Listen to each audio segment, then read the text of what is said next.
This conference will now be recorded. Going to call to order the Tuesday, October 12th, 2021 meeting of the Tilton Planning Board.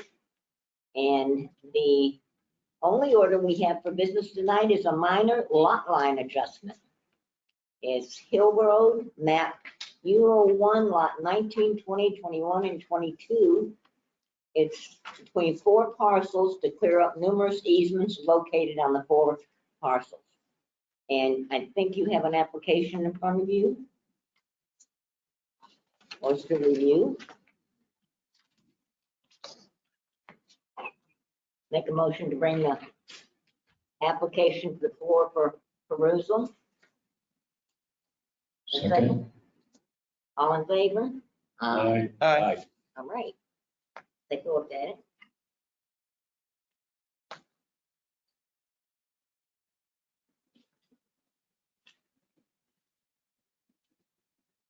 And the zoning board did approve everything, so. Yep.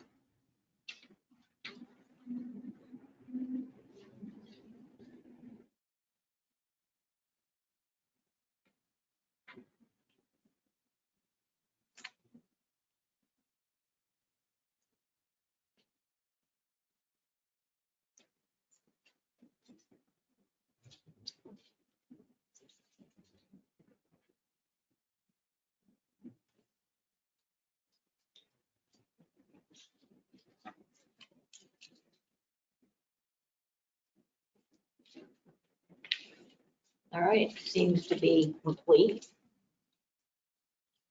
I'll make a motion to accept the application. I'll second that. All in favor? Aye. Aye. Okay. All right. This is a gentleman from Keach Nordstrom that's going to explain the. Good evening. Good evening. Ladies and gentlemen of the board, I'm here on behalf of Mr. and Mrs. Bouchard in relation to this application. It's right there.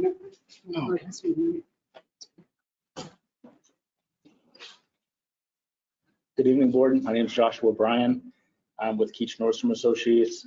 I'm here on behalf of Mr. and Mrs. Bouchard for this application. As mentioned, this did go in front of the zoning board earlier this year in August, and it was approved for what we're proposing. We're proposing to kind of clean this area up a little bit. Jen Bouchard owns lot 19 and Chris owns lot 21. And their neighbors, they used to own lot 20 as well and sold that within the past couple of years. So what they're trying to do is at the current time, if I can get up for a second, I actually made colored plans to try to make it easier for us to understand. Okay.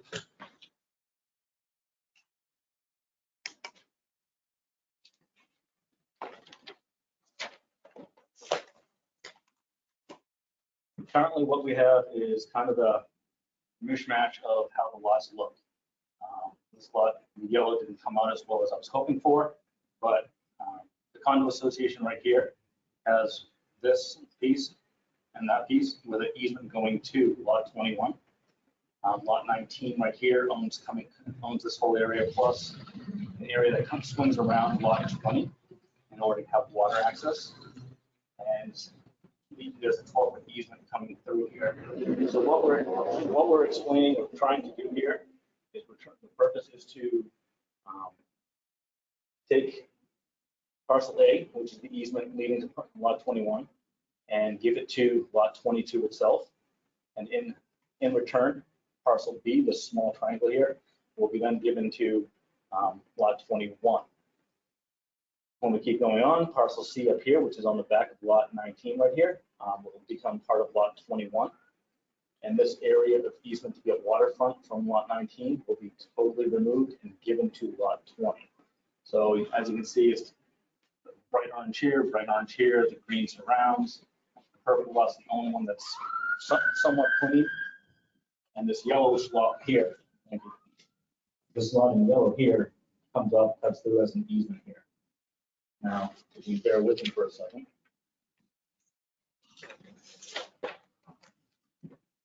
Our proposal here, like I said, gets rid of the easement right here, gives it to lot 22, and cleans it up, squares it off down here. The triangular piece that I mentioned now comes onto lot 21. And lot 19 is giving lot 21 the area for the easement and for privacy, as well as this back piece here. And the easement will remain through deeds in order to access lot 20 and lot 18. So in actuality, we're just kind of trying to clean it up a little bit. The only lot that's losing any square footage is actually lot 19 here. And lot 19 being owned by Mrs. Bouchard, she's agreed to remove her waterfront property, which would be right here.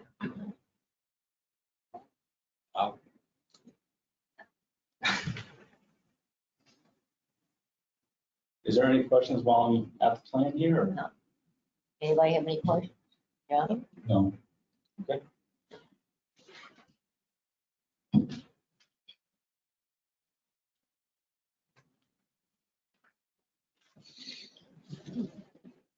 Is there anybody in the audience who has any comments or questions? None, I'll go back to the planning board. Do I have a motion to approve?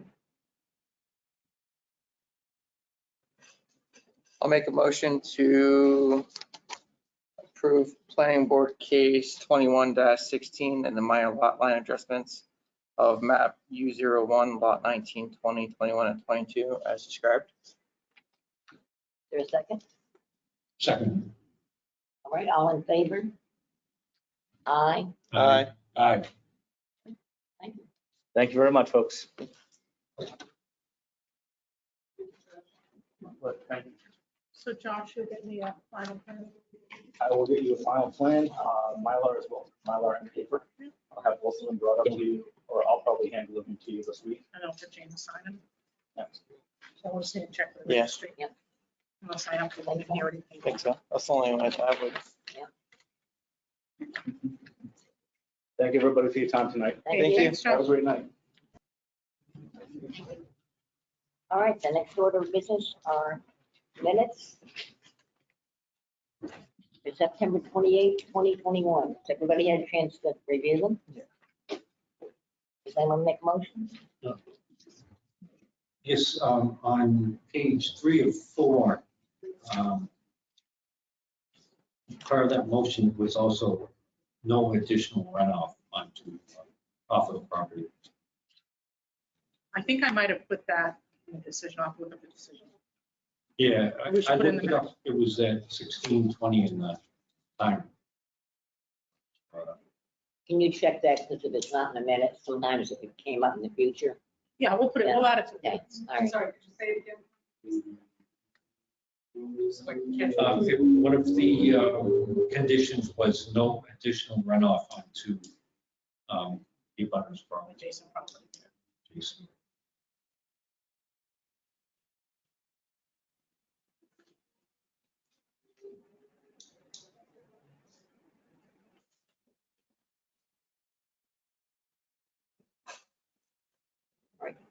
Does anybody want to make a motion with the, accept the amended? Make a motion to accept as amended. Second that. All in favor? Aye. Aye. Aye. I abstain, I wasn't at the meeting. Okay, is there any other business? to I have bring? one, this will be quick, it's a hypothetical, but I want the board to consider. So in terminology, with regard to adjacent, contiguous, and abutting properties. So, I'm sorry? They're not the same. They are not the same. So I'm going to give you a hypothetical. If you have a body of water, this is just for discussion, okay? So you have a body of water and you have a parcel of land which is not adjacent to it, okay? It's a separate piece of land here. You've got a second piece, we'll say here. There's a piece here and here's the water.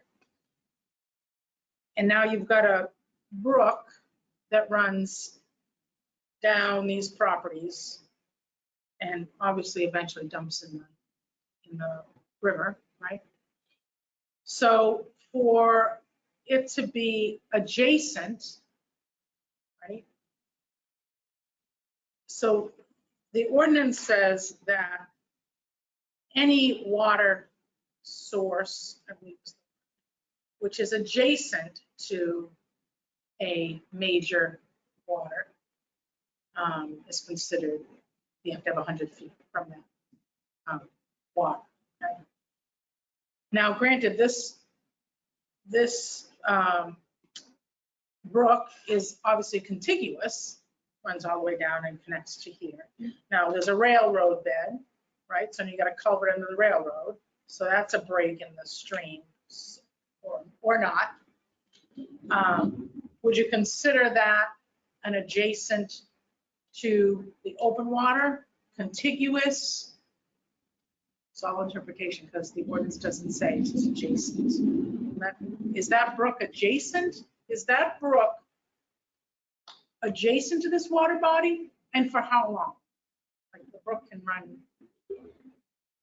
50 miles theoretically, right? So at what point is it adjacent? Is it only adjacent where at the mouth where it meets and that property which holds the adjacent piece must keep the ordinance at 100 feet? Or is it anywhere that brook? Because of course all brooks eventually end up in a major water source. I mean, that's how water runs, right? So are you would you interpret that as because it's contiguous? That anywhere that property is that it's abutting that brook, it must hold 100 feet? What would be, and we're just talking, I mean, this is not going to be definitive. I'm just kind of looking for different perspectives. How would you interpret that? And where would you see that adjacent? It's too bad it doesn't further, and there's no definition of it. So where do you draw that line? I guess maybe, and in the particular case that I was looking at, there is the railroad bed, which has the culvert. So maybe that break, there has to be some kind of a break or a collection. I mean, I don't know. What would be your interpretation of that 100 feet? Anybody? Think about it. You don't even have to. I know it's kind of a weird abstract. Yeah, Yeah, it is. it's, it's a brook. It's a long brook. Anywhere it could be. This could happen anywhere in Tilton, right? The brooks feed into Solid place. that lakes or the river. And where do you call that adjacent? Any brook that's adjacent to an open water source. Well, all brooks at some point are adjacent to a water source. So is any property along that considered part of that? Or is it only where it's adjacent? Because it's a pretty big difference in requirements. Maybe we should start with the definitions. Right, but there is no definition. Maybe we should start there, though. Well, right, well, maybe we can do that in the amendments. Yeah. And then make some definitions. Yeah. It seems like that 100 feet would apply to the large water body. Yeah. and that the Right, would absolutely. just be its That's what I think. wetland setback. to the Right, brook. and that's pretty clear. Actually, I can get the ordinance if you want, but yeah, it's more the brook, which is not an open water source. It's adjacent to the open water source. And that's how it reads, adjacent. And it's that word adjacent that kind of I'm hung up on Yeah. There was- what that adjacent means. Where is it adjacent? Contiguous. Adjacent. And how far back do you have to go? Yeah, because Jason would be alongside. Yeah. It connects. That's, yeah. So most brooks have neighbors. And then Right. Inlet and outlet, I guess, which is due to its outlet, where the outlet next to a major water source. And this could take some. Have there been any court rulings on adjacent and contiguous? And I could ask, not that I know of, we do have a plan that someone, not a plan that's come forward, but a conceptual that someone's looking to do. We were raising issues with the plan, reviewing it ahead of time, what concerns there are with wetlands, what concerns there are with groundwater protection, and this came up. And I mean, I can interpret it one way, adjacent can interpret it another way. Just thought I'd get someone else's opinion on it. That's all. Because what are the wetland setbacks, 20? It's 20. Right. Unless it's, Lakes are 100, yeah, I can get that. so major water source, so if it's on a lake, it'd be, Yeah, or a wetland 100, over but if there's 4,000. a brook on one side, it would be 20. One thing. 100 and another. Yeah, 20 on the brook Yeah, side. yeah. That's on- I'm just.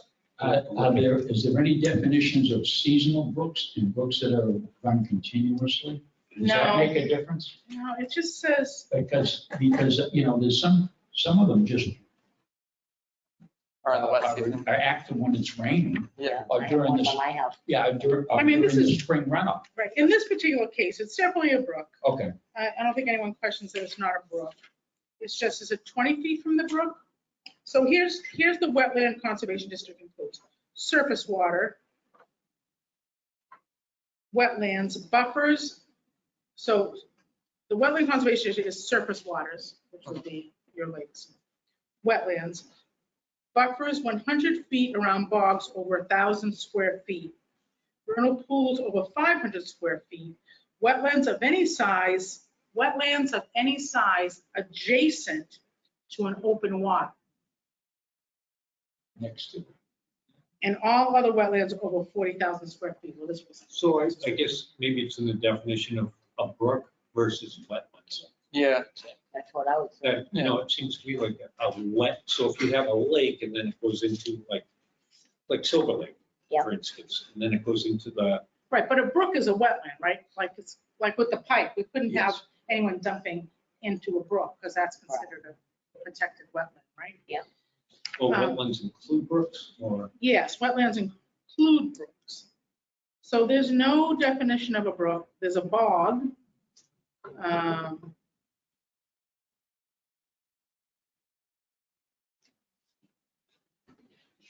Vernal pools. Right, there's vernal pools, right. So I guess I'm going to just say my gut is that it's not adjacent if it's not the property that's adjacent to the water. But Yeah. it's not where That's how I would, where Yeah, the so, yeah. adjacent brook is, but that's how I would interpret it as well. You know, unless if it dumps into a, Like a let's say a pool. bog or a marsh area. Right. That marsh area, and if it's adjacent to the lake, it'd still be included. right. But it's kind of like, I think Honda had this issue where it had the railroad and there was a culvert under the railroad. And we talked about that culvert for Honda quite a bit. No, you weren't on the planning board at that time, but I think you were. I paid attention to it. Yeah, which would have the same thing. They didn't have to meet that 100 because of that culvert. But water bodies, it's really not the issue.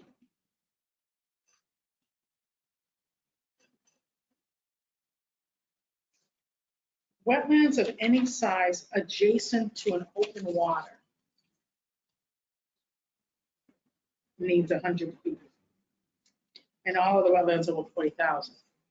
So what is a wetland that's adjacent to an open water? But does it say anything about brooks, like the setback from brooks? Well, No, 'cause it says bogs over 1,000, vernal pools over 500, wetlands of any size adjacent to an open water. And all of those. Buffers 20 feet around all other wetlands and surface waters. So it's So almost for like it example, should not, a brook should not be included in. right, in the 100 feet. So unless it's adjacent to an open water source. So Bamford Brook, for example, I'm working on that issue over at Rusty's, right? They have a brook. I'm using a 20-foot buffer there, not a 100-foot buffer Yeah. for his stuff next to that brook, making a move stuff, not 100. Now, I don't know where Bamford Brook dumps, but it must dump where Silver Lake. It's gotta be Silver Lake is right. Probably Right? Silver Lake, I would say. I assume that's where it goes. So, you know, I'm not using 100-foot for that. Eventually that Bamford Brook must go to Silver Lake, I assume. So is it adjacent to an open? Bamford Brook is, at some point it's adjacent, But it's not there. yeah. but not at that No. point, Yeah, right? Right. so I think it'd be only where it connects into the, To the larger body of yeah, water. to the larger body of water. Yeah, because this will definitely go to conservation as well, if and when this project comes forward. I'm sorry? It should be fun, interesting. Well, right. So at least I want to kind of get, this is the one issue. That, and the only other issue is, which I assume, again, be careful when I assume. So it's also in the groundwater protection district, which when this property was first developed was not, there was no groundwater protection district defined. So again, that 15% impervious, which is nobody ever meets that, right? I mean, pretty much everybody that's come forward can't meet a 15% impervious on water. And obviously they're over it, existing. Now we have the groundwater protection. Redeveloping a property, you have to meet the 15, or as long as you're reducing, there's nothing in there that says that either. So if you were at 60% impervious and you redevelop the property, and now you're going to be 50%, you have to meet the 15. I guess that would have to go to ZBA to. No, you guys have, it's your purview. Groundwater protection is a conditional use permit for 50%. I'm If you sure we've think- had some of those too. Yeah, I don't know if I've had anything that was a redevelopment of It's something that's interesting. existing. It actually makes it better. It doesn't, Right, but. but it doesn't meet the conditional use. I guess in that case, that's a little simpler because you can bring it forward for the 15 and get a conditional use anyway, or request a conditional use, so that's not as big a deal. But there's nothing in the ordinance here that allows you, like a non-conforming allows you, as long as you're getting better, then you're allowed. If you're getting less non-conforming, which is kind of what this is. But a lot of fun with it. So, well, thank you for listening to that. Keep it in mind. You'll probably see it, probably not for a few months, and maybe not till next year. Something possibly. Make sure we, this year, when it comes time for town meeting and so on, that we clear up that 100-year storm, which is nowhere. Well, there's nothing to clear up because there's nothing in there unless you want to add it. We should add it because we're requiring it. And we've been requiring it for a long time. And I think that we all assumed, wrongly, until we saw it. I think I'm the only one who didn't assume it because I knew it had come up before, and I don't think we ever changed it. But I think, are we in agreement that we should look at that? Yes. The calculations for it. Yeah. I can look at that. I can draw something up. We're gonna have to meet. We should probably meet. Maybe next meeting, I'll see. We should start thinking about our I amendments. know we should, that's why, and that came up. I was thinking. I know, it comes so fast. It's crazy. right? So on the minutes, I noticed that like the September 28th are already up on the website, Mhm. but they should be listed as draft because they're not approved. Because what Well- happens is somebody moves ahead with those and then because they think that's the official minute, because that's the official record. Well, So it's they're approved. always, so technically, the minutes are the official minutes when they're written. And minutes do not even require approval, even though it's a practice by most boards. So there is really no such thing as a draft minutes. The minutes are the minutes, and corrections can be made by the board and amended, but they have to be available to the public within a certain amount of If they days. request. No, Or- there's certain number of Yeah, with days. that- Or they're supposed to be made available within 5 business days. That's what the law says. And so we post them. We can post them as unapproved, saying that the board hasn't reviewed them for accuracy, but it's still people get kind of tangled up with that whole approval and that they're not really minutes. They are really minutes and they're not draft. And then, So, but so like that was this month, and then the previous set of minutes, we did some changes on to include Mr. Copperfield, was I think it was Coppers or something. Copperidge, yes, that was it, because one of those, he had made a comment, but he was concerned about the runoff in his land flooding, and we made. on a butter. Yeah, and when we reviewed the minutes at the 20th meeting, we suggested that, but it never got changed on the original one, so. Well, They're again, not and getting some, corrected. and some have argued that those corrections belong in your current minutes, you shouldn't go back and change minutes because those are minutes as drafted. as you said. So the corrections, like when I do minutes in my town, the corrections go in the current minutes. Like today, any correction you made, I put motion to Today's approve, minutes. correction page 3. And So those what happens corrections is people look for the documents of it, but they don't necessarily look look to the next one. to the next one to see if it was original, so people can make mistakes or errors or that, so it's, all right, and I know that we discussed that at the Selectmen's meeting, that we would change them, that they get actually changed to reflect. Well, we can do that. The Selectmen's- We can actually change them. I don't really have a problem with that. We can, and I think we can put unapproved and then approved. So I mean, they are still the minutes. They are the legal record. So Are you able to keep both of them up so that you have records of the stuff changing? Yeah, see, I think the minutes are the minutes, period. well, that's how the legal, That's gonna say legally, that's the way it is. If later on, when it comes before the board to review those, corrections are made, those corrections go in that group of minutes, not in See, what happens the is- original minutes. I'm it's- saying legally, John, if you're in court and. Yeah, and just explaining to the people if they ever have questions, they're on there, you get approved, they're noticed on the next set of minutes. So whenever the corrections, or maybe having a disclaimer on the website saying minutes, the adjustments on the minutes are put on the next month's meeting or the next meeting. Something so that what the public sees and can read and see how it. Official record for that date, though, would Yeah. not be correct, and that's what happens is, Like, you know, I the got a records call, are like, correct. why was this wrong? Because that's not what's said. So. The you know, official minutes records should are the original reflect records. What actually happened and the motions that passed at that meeting. And if something is wrong, we need to make sure it's right. And putting it later on, because you can even bring up 4 months from now, a set of minutes. And it may not be in the next adjacent minutes, it could be 4 months later. And it could be a major, thing. Then you'd have to go and search through all the minutes to see where and if it was ever correct.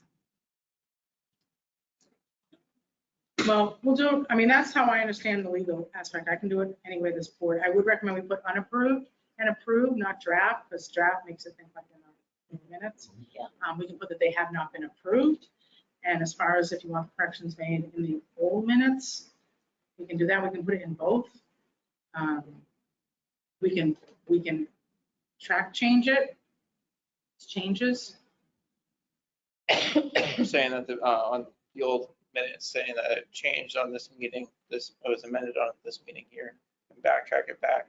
That way there's a record of the amendments. Often I would think a lot of the corrections sometimes are spelling, which you're not really, it's a Yeah. spelling error. It's not going to change Or an the- addition. an addition but if it was a vote count that was wrong, yeah, you're right, that would be significant, but Or, like in this case, we made a motion and one of them was to, the drainage. the drainage, not to increase the runoff. So that was actually an official record and it didn't include that, so. But it's in the conditions, right? I'm going to look back, but I'm pretty sure it's in conditions. If not, I'll amend the conditions. But I remember, I think, I'm almost positive that I have to run off in the conditions, as we talked about that.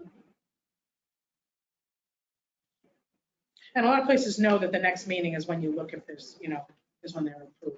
But again, The layman doesn't. Yes. Right. So we'll do unapproved and approved, and we'll change the minutes as they're amended. The original minutes as they're amended, and not put the corrections, which might be what we're doing anyway. How are you doing it, Put Janice? that in minutes anyway. They're not getting reposted, that's what you're asking. But they're getting corrected. And we can repost them. Again, another issue is we don't have to go in and post ourselves. Everything has to go through IT, which makes things, we always have to remember to email to him and ask him to repost, Just, for clarity for people and being transparent on what actually transpired. the lot of people videos look as at it. well, just as peace of mind, you have the video. Yeah, exactly. So everything is recorded. But I This is really, official though. Yeah. These are, even the video's not official. I do feel strongly they should get posted though within 5 days. I agree with and on the website and ask the. But other than that, I mean, I don't care which way we go with it, with the amendments. That's all. Motion to adjourn, Second. all in favor? Aye. Aye. Anybody disagree with that?